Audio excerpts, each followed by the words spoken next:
Rabbi Jessica Marshall is, well, first of all, I'm so blessed because I feel like every time I get on my podcast, I say how much I adore and love the person sitting across from me.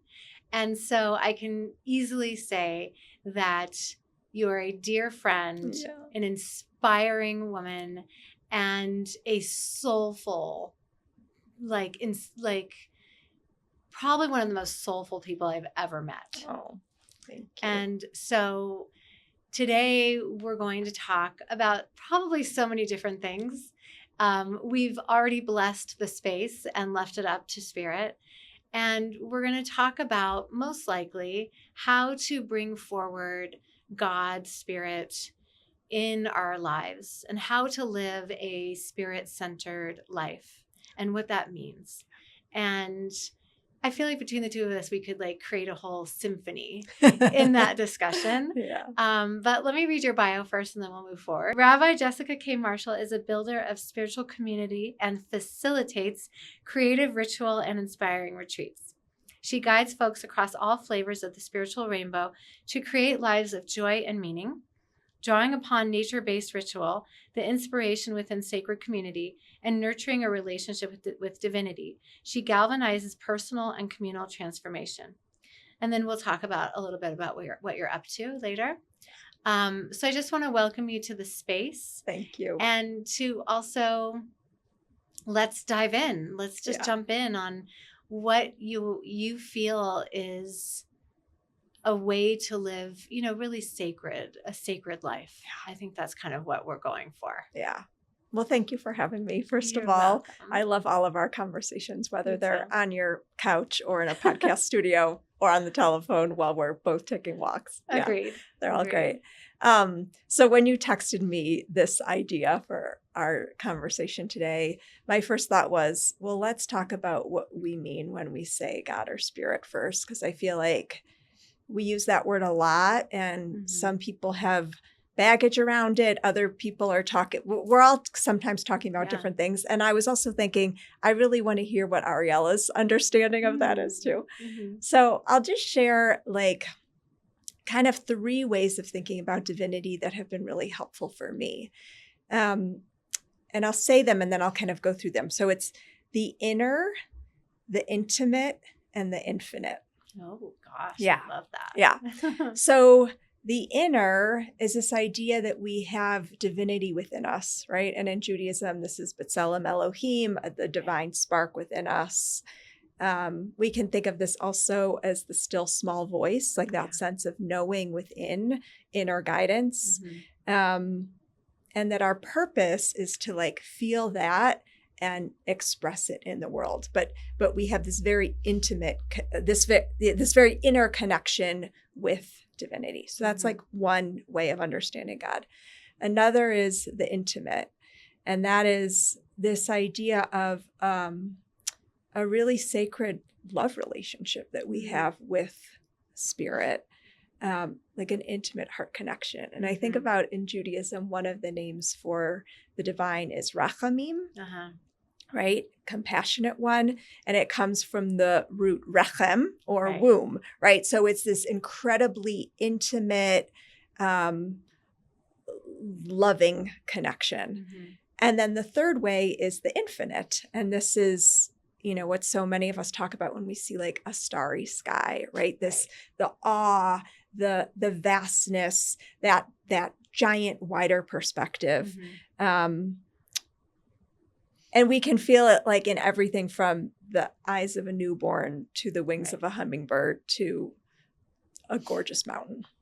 So that's been very helpful to me because I feel like I connect to all 3 of them. But sometimes when I think about leading a more God-centered life, I'll go to one or the other. And so I guess I just wanted to put that out there to start with and see kind of how that lands for you and how you understand divinity.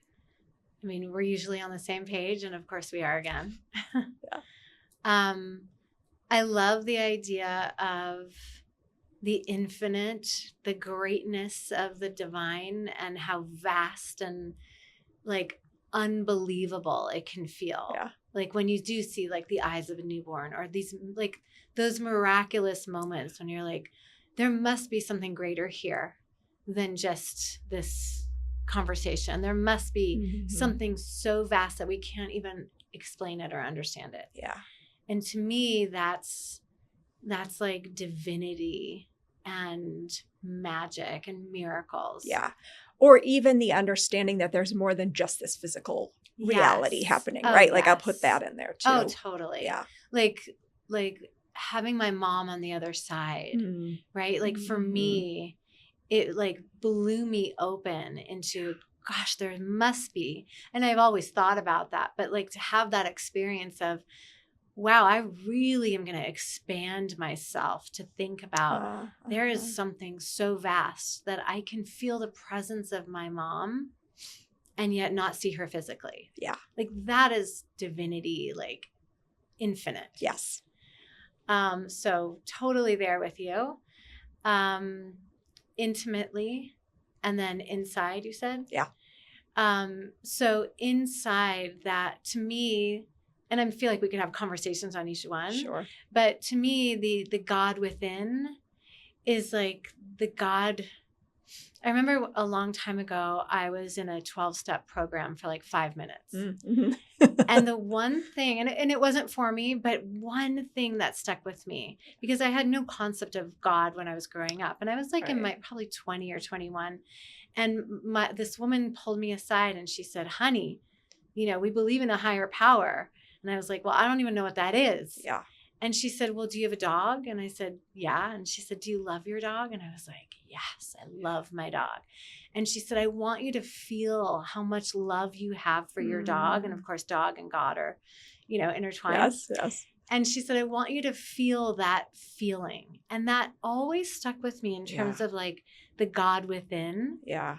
Like the God within is like the day-to-day, the God in the ordinary. Rabbi Gershon Winkler's book, The Magic in the Ordinary. It's like the God that flows through me and around me and all over. And it's like that God feeling. Yeah.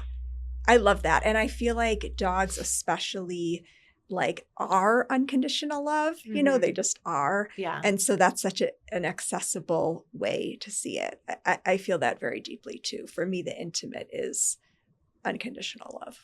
Yeah. Yeah. So what's the difference for you between like the God from on the inside and intimate? So for me, the inner is more my own connection to divinity. And I receive that through, like you could say, inner knowing or soul wisdom or all of the different ways that we sense things, right? Whether it's like hearing or just a knowing of something, all of the ways that we connect in to spirit. So for me, that's the inner one. Okay. Yeah. And the intimate for you is like that deep love connection to God. It's like divine love and how we feel that and express it in the world. And I believe like that we come here as soul in order to learn how to do that in deeper and deeper ways. Yes. But the tools that we use can be from any of these ways that we connect to divinity. Right. That makes sense. Does that make sense? That makes sense. Yeah. I wonder how you feel like maybe not, I don't know if you've always felt that about God or if that was like a newfound feeling and like what the discrepancy or the difference or the dichotomy is between not having that deep, intimate love relationship with God and then having it and how that changes our lives. Yeah. Are you speaking about like the unconditional love piece or just a relationship with God in general? I mean, I think both actually. Yeah. I think that I had it as a little kid, which I would say probably most little kids do. Just such a connection to the magic of life, you know, and the wonder and the imagination and all of that is like, to me, very divine. I think organized religion zapped it out of me for a little while. I think a lot of kids are fed a very pediatric understanding of divinity, which is like, even the prayers in the Jewish prayer book are not very mystical, they're, God feels much more separate. God feels much more anthropomorphic, which is not the way most of us relate. It's like all the stuff we could say, man on a throne with a beard who's like judging, like that. I just like could never wrap my head around it. And then I had this moment, I might have told you the story before. I was in rabbinical school, and rabbinical school in general is a very academic setting. Yeah. You would think it'd be all about like, oh, what are the spiritual experiences you're having? No, and you could speak to this. Yeah. And but I had this spiritual guidance elective with an amazing professor, and I just wanted to talk about God.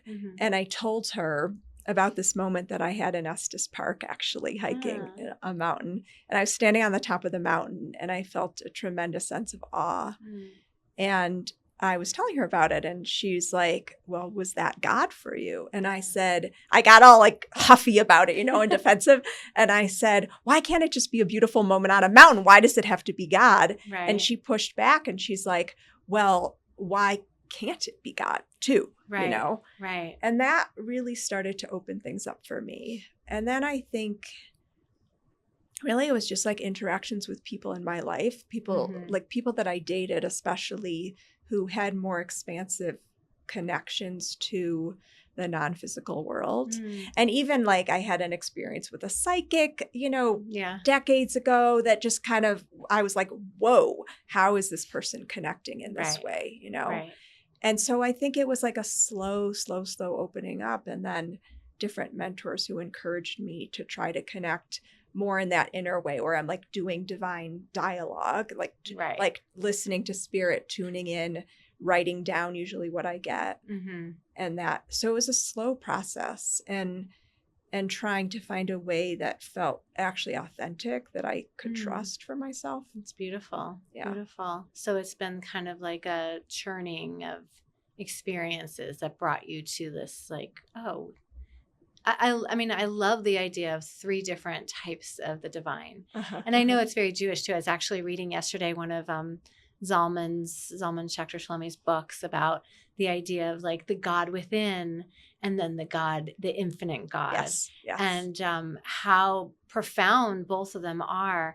But I think most people do have a more pediatric idea, or they've been pulled away either from religion, or they've also just we've had traumas and history and stories. Yes. And I wonder what your thoughts are on just like, is our goal to walk ourselves back into this beautiful, loving relationship in this lifetime? Like, is that the purpose of what I mean, we all have different opinions, right? But is that one of the purposes of the soul, is to live a God-centered life in whatever we consider that, in spite of our beliefs or what's been jammed down our throat or what's happened to us? Yeah. Oh, I really want to hear your answer to this too, as soon as I answer. I mean, I think that I believe that we are these spiritual beings in a physical body, right? Yeah. So, and I think that we come here to learn love. That's what I think we come here for. And that we are born into these, families.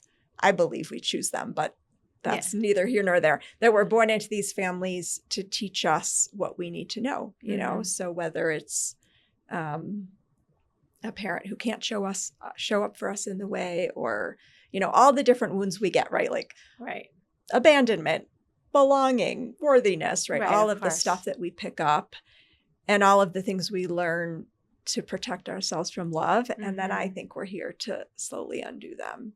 And I think that we can learn those lessons in different ways, whether it's through our intimate relationships, whether it's through health struggles, whether it's through financial stuff, right? Right. I think this is a giant classroom that's here to teach us. But I also think different people come in to learn different things. And I would say probably love is at the foundation of all that. Yeah. It's beautiful. What would you say? I mean, we think alike in a lot of ways, and I would say something very similar. I think that I said this on my last podcast, like we have our stories that have a great potential to pull us away from what you knew as a child. Yeah. Right. Which I think the majority of people, and some have early wounds that are, so early they lose some of their light right away. Yes. But I think like Ram Dass always says, we're all here to just walk each other home. Yes. And I think that is the point, is that we have these stories that have the potential to move us away from our godliness, our spirit. And yes, the vast, infinite glory of like God is beautiful, but I'm really also, and I think it is returning to that love within us and remembering that we're not those things. We are the light of our soul, and that soul is very much mixed in with the spark of God. Yeah.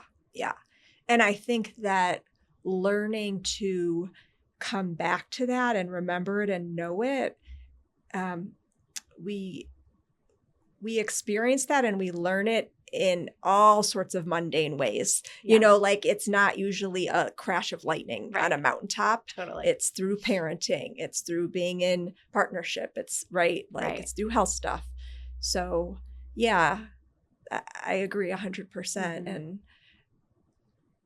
it's, I want to like try to get specific because I think sometimes when we're talking about these big ideas, it's tricky. But I was gonna bring it down for us. Yeah. Do you want to bring it down? No, go ahead. Well, go ahead. I just think about my own relationship, but I've been with my partner now for 5 years, and oh my gosh, we came together to grow so much. Yeah. Sometimes more than my like human self feels ready for. My soul is like, let's keep going. Yeah.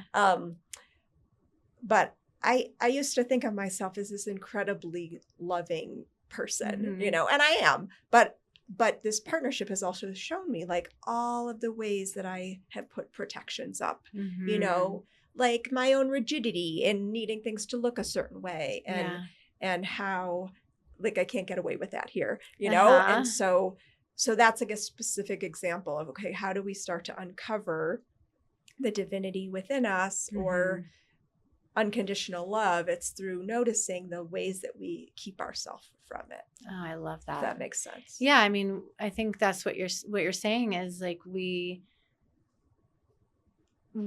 attract people positively and negatively to show us and shine a light on where we've hidden from ourselves and from God ultimately, and how to bring back that. It's so funny because I feel like with you're such a kind person.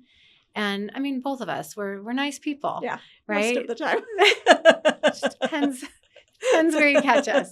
Yeah. But like to honor that, like the godliness or the God-centered life is not just about being a nice, kind person. Yeah. It's also about growing and stretching and hurting and pounding your fists on the floor sometimes and really allowing that expansion inside of us so we can hold more of that light. Yeah. Oh, and it can be so uncomfortable. So uncomfortable. Like to really look at the things that you didn't see before and that you're being shown, and all the different mirrors that we have, again, whether it's like relationships or health stuff or financial things, loss. Yeah. And I think a big one for me is just like when I notice that I'm in judgment, that's a really quick clue that that there's a growth opportunity here, that there's some shedding that wants to happen. So you would say that relationships shine a light on your light? Just a little bit. Yeah, big time. Huge. And I think, I mean, I had many relationships before this one, but I think before I met my partner, I just thought it was going to be ponies and rainbows, and the universe was like, we got something else planned. But big time. And I think it's all in the way we hold it, when we can have this bigger perspective of like, this is what our soul is here for, this growth, this evolution. this healing, this stripping away of anything that's not unconditional love, then we don't get our knickers in a knot quite as much, like then true. we can roll with it more Right. easily. I wonder what your thoughts are, and we can have a little discussion about this.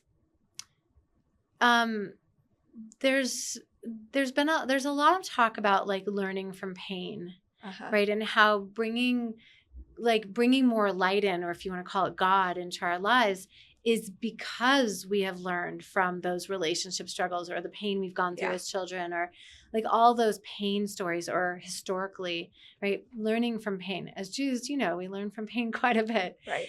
And lately I've been kind of meditating upon like, what if we, and maybe it's because like we've done a lot of the work. Can we also have a deep, intimate relationship with God and learn from love more than pain? Like, when do we get to do that? Yeah, that's really good. Curious what your thoughts are about that. I feel like, what's coming through to me in this moment is the meaning that we make out of the pain and the stories that we tell out from the pain. So, and my partner and I have been talking about this a lot lately, because I sometimes have a tendency to talk about how hard it is. And she's been saying how exquisite it is, right? Such a different frame. Yeah, different view. And that's also in how you hold the pain too, right? So I think about that. I think we can absolutely learn from love. I think that sometimes realizing the immense love that's present, that comes from the pain, or that's part of the pain, can also be so helpful. I mean, I think often to really say yes to big growth, we need to have the capacity for immense love. Do you know what I mean? Like when we're in deep grief, it's because we've loved so much. Right. Or when we're struggling, it's because there's something in our soul that desires something so deeply. So to me, they feel intermingled. And I also, I feel cautious about going backwards so much and like focusing so much on past pain. Yeah. But there's also, as you know, like so much that's stored in our sweet bodies that needs to be kind of let go of. So I think it's a dance, and I think each person has to figure it out for themselves. And I feel like there's times when I need to do more excavating, and I think there's times when I need to do more looking forward. But I've been really thinking for myself about like, what is the story that I'm telling about this pain? It's beautiful. Yeah. I love the idea of, there's, like you said, like there's a season for everything. And so maybe it reminds me of the seasons, right? And we're in winter right now. And so we're kind of in that like deeper earth, like we're below the earth, we're hibernating. And that could be a time of great body, physical healing, or hibernating inside of our stories and excavating our stories. And then you go into like, Passover spring, right? Where it's like, okay, the frozen ground is over. And now what does freedom look like? Yes. And so I think you hit it, that there are seasons for everything, and we're not just one way. So sometimes we learn from love and expansion, and sometimes we do learn from pain, but maybe to not be attached to the stories. And that's where the divine comes in. Yes. Like when we get attached, maybe that's the problem. Totally. Or the where we edge God out. Yes. And I'm thinking of two things. I'm thinking of the Ram Dass quote, you can do it like it's a great weight upon you, or you can do it like it's part of the dance. Oh God, I love that. I know, he's so good. That's amazing. He's so good. Yeah. So that to me is also in like, okay, what is the story that I'm telling? But I also think about when we have a connection to, I'll just say like a bigger perspective, a wider, a grander perspective, aka God's spirit. Yeah. Then we can hold the pain in different ways. That's true. Like we're able to understand, okay, this is here for my soul evolution, or this happened because I needed to show up for this other person in a way that helped them grow, or whatever. Right. That's beautiful. That's beautiful. Yeah. What would you say your magic, like your daily connection to God looks like and feels like? Yeah. I would say for me, well, probably the foundation is just what I keep saying, which is having this awareness that there's more than just the physical world Yes. going on, that there's also, um, maybe I'll use the word inner, like everything that's happening on the inner, Yeah.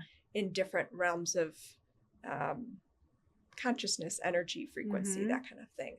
So, like when I was telling you before we started recording, like I had all this drama around a colonoscopy last week, and I could tell as it was happening, oh, there's something for me to learn here, Yeah. and I was able to take some time and sit with it and kind of glean some little nuggets that were Yeah. helpful to me. So I think it's just like when stuff in our life is going down, Yeah. to be able to tune in for ourselves. And I think we all do that in different ways. So for me, probably my number one way is through writing. Some people call it automatic writing. Yeah. It has lots of different names, but really I just have a journal and a pen, and I'll ask a question or ask for guidance in some way. And then, my practice is to kind of like open up my antennae, my container, and also ground myself into the earth and then just listen. And I think my biggest invitation to folks is that you can trust what comes through, because so many of us are like, am I making this shit up? That kind of thing. Yeah.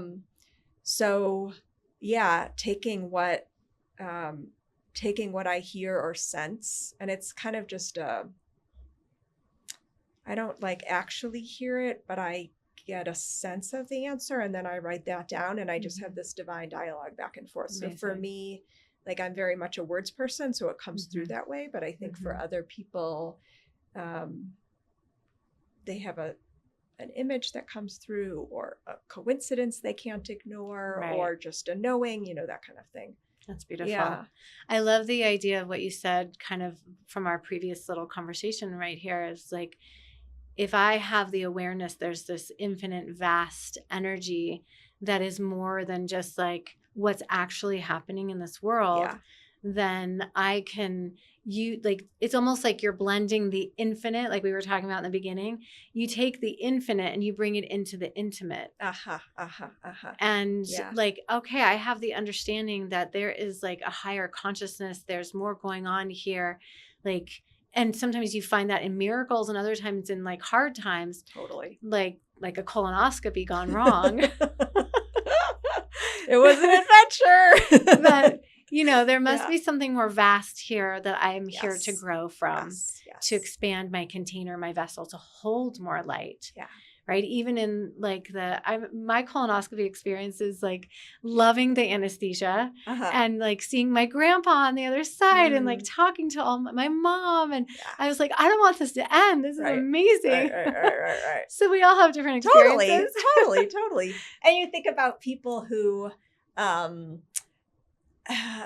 really struggled with something in their life, and then other people who, like, I'm trying to think of an example, like for me, coming out like was not a big deal, and all I can think of is like, I worked on that in a previous lifetime. Like that was not my lesson to learn. I had plenty of other things I struggle with, but that one there wasn't a lot of energy around it for me.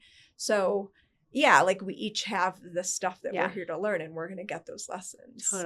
Totally. Yeah. And like to take that vast awareness, let's go back to that for a second, because I love it. Like this idea that you take the vast awareness and then you bring it down into the day-to-day and into your life.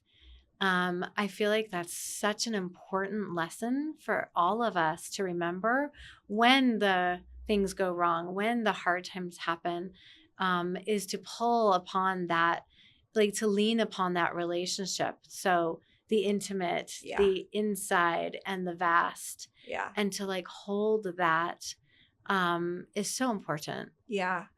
And I would just say to folks, like, it comes in different forms, but you can recognize it because it feels expansive. Yeah. And it feels like open and usually calm and clear. Yeah. Like there's not a constriction around it.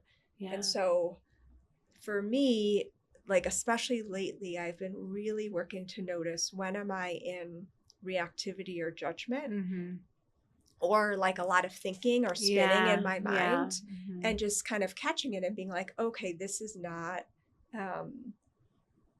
me coming from divinity, from my most expansive and open and curious place. So that can be helpful too, I think, for folks. Like if you're noticing that it's feeling hard to connect, you can kind of tune into, oh, am I in a more constricted state, and tending to what's around that, so that you can, like, baby step by baby step move into forward. Something more spirit focused. I also love the idea of, like, I love how different our experiences are of how to connect to God. Yeah. Right. And how to move through that. Like lately I've been really doing, I don't know what you would call it. I don't know if I would call it dance. It's more movement. Yeah. Yeah. But it's very private and personal, right? Like sometimes I'm on the floor feeling like a jaguar. And other times it's like full heart opening, dancing around. Yeah. And I think if we're going to really work on like the God within, it's included in this like somatic nervous system. Yes. I think, it's a whole other podcast, but I think one of the blockages that a lot of us have to the divine, that expansive energy that you're talking about, is that the nervous system is like, oh, well, that's nice, but I'm still in survival. Totally. And to really work on moving ourselves out of that survival state in whatever form that may look like. I think that's so important. Yeah, I'm so glad you said it, because I think a very clear and easy way for folks to connect to divinity is also just a sense of vitality, and I'll get that on the dance floor too, like a tremendous sense of aliveness. We have history. Yes, we do have history on the dance floor. I forgot about our history. Totally. And also, like, I'm a big cyclist, like a bicyclist. Yeah. So for me, when I'm moving my body in nature, like, I can really connect to, especially that infinite sense of God. So even just tuning into, when do I feel alive? Like that can also be kind of a clue. And if you're wanting to connect to spirit and it's feeling stickier, to do something where that makes you feel alive, it doesn't have to be big flashy stuff. It can be gardening, or going for a bike ride, or singing to yourself, or any of those things. Yeah. I think it's really important. That's why I love that book, The Magic, what's it called? Magic in the Ordinary by Gershom Winkler, Rabbi Gershom Winkler. Just the title, like, it's not even like I love the contents, but it's just the title of living a God-centered life means that you put on different glasses, right? And you can, like you said, your partner said, oh, it's exquisite. Yes. Right. Yes, versus what you were feeling in the moment. And I think it is about retraining our brains that we're so used to seeing this is wrong or this is wrong. And we forget, we do kind of edge God out into the magic that's within the day-to-day. Yes. And doing, I've really focused on a spiritual practice of being present within, honestly, the dishes. And like, I've always had a desire to escape, to connect. Totally. Totally. If I just went over here, I went to the mountains, or I went to wherever, I would feel more connected. Yes. And for me, I mean, as a mom, right, also of 4 kids, so I've been a mom with kids in the house for a really long time. It's really been like, where is God right here? Yes. And right now in this moment? It's sometimes it's just like not escaping. It's really about presence. Yeah. Right. It's that God is presence. Yeah. Totally. Totally. And I think similarly to you, I also kind of used to gravitate more towards like the flashy, sexy stuff, you know? Yeah. And I've just, a lot of the messages that I've been getting from spirit lately are slow down, you know, in Mhm. like big wide letters. Amazing. Yeah. Amazing. And I've been practicing that too, and just like noticing. Yeah. It's especially, I think, because we have so much coming at us and we multitask so much, and Yeah. it's a lot for our nervous systems, but it's Mhm. also hard to connect to the sacred, you know, when It we're is. in that mode. So I do it like, especially when I'm just answering email, of like, okay, let me take a breath and It's amazing. allow this to be, just feel spirit present here. Mhm. And it's Mhm. not, I think when we slow down, it's usually pretty accessible, you Yeah. know? Yeah.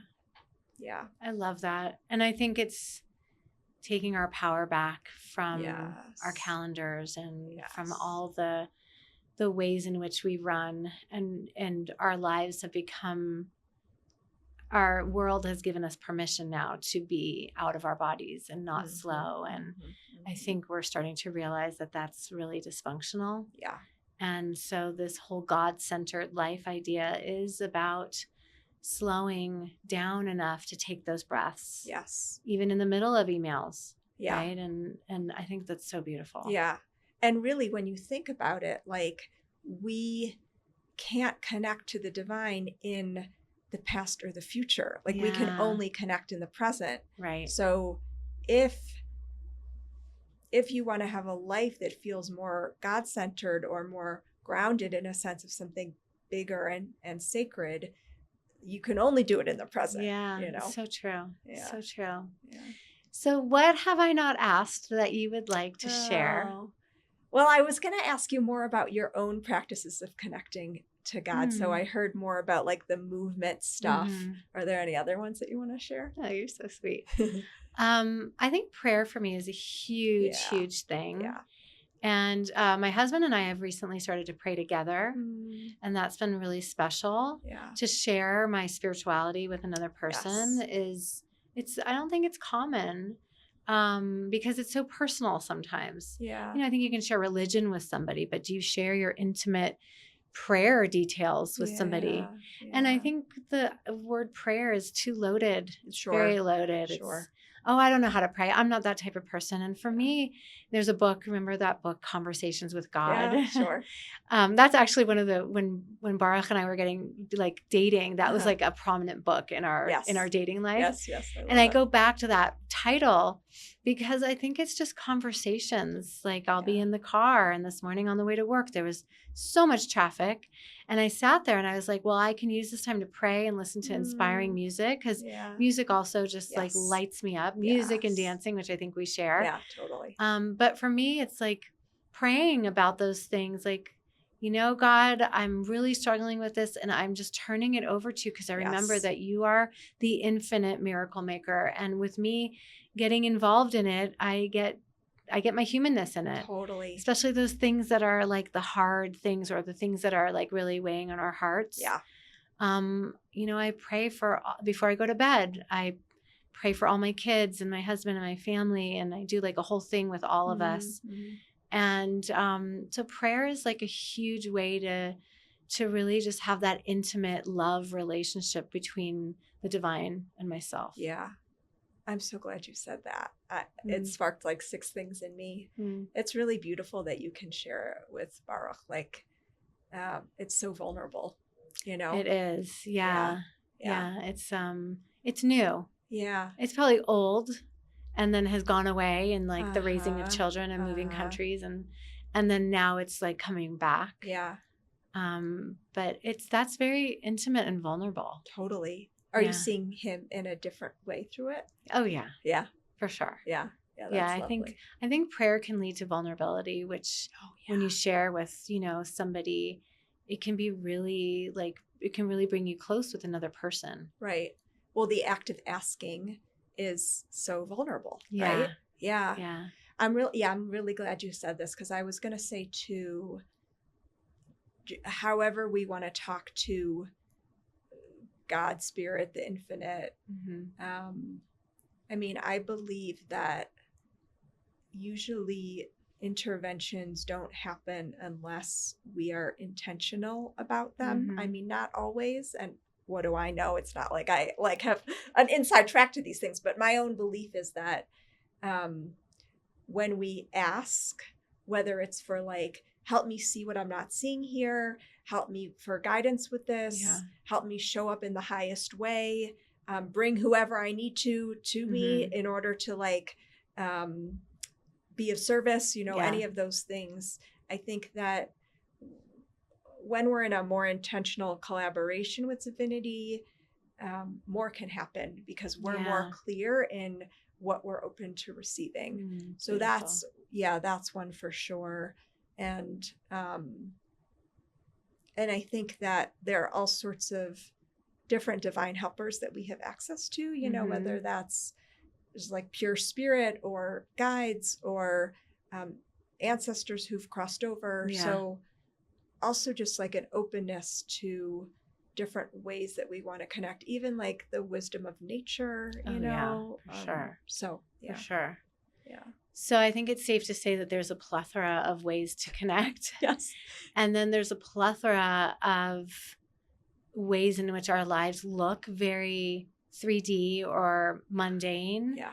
And that we can actually connect on those things to bring in more of that infinite light into our daily lives. Yeah. I mean, even just asking like, what is the spiritual message for me here? Something like true. that. Very true. Not that anything is our fault, but that there may be a larger lesson that wants to come in for us around something. Yeah. As we kind of close, which we could talk forever. We could. Tell me what's happening in your world, in your business, in your life, what you're doing. Yeah, a lot of wonderful things. I lead a virtual spiritual community called Sacred Journey, which is just, the souls in it are like, what a blessing. So that's a twice monthly gathering of just, I mean, we do all the things we talked about today. Yeah. Connecting to divinity, connecting to our own highest inner wisdom. We're going to be starting a new cohort this spring, hopefully. So if folks are interested in creativity and community and personal growth and transformation, would love to connect with anyone who this sparks for. And then I do beautiful work with wedding couples. Yes, like you do. hold a really gorgeous container of premarital support and creative ritual together, and lots of reflecting on what marriage means and what feels most important in this new chapter together as a couple. So if there are couples who are getting married of all flavors of this spiritual rainbow, I'd love to connect with them. And then I speak in communities and lead retreats and do rabbi in residence events too. So Well, thank you so much for Thanks, Ariela. joining me. I feel like this could have been our phone conversation Totally. because we go deep fast. My prayer for you is that you find this, I love the word exquisite. Yeah. Like exquisite, holy relationship with your relationships here, and that they expand you into a deeper relationship with the divine. And so it is. Yes. Thank you. Thank you for this conversation. Thank you. It's always a delight. It is. Truly. Thanks.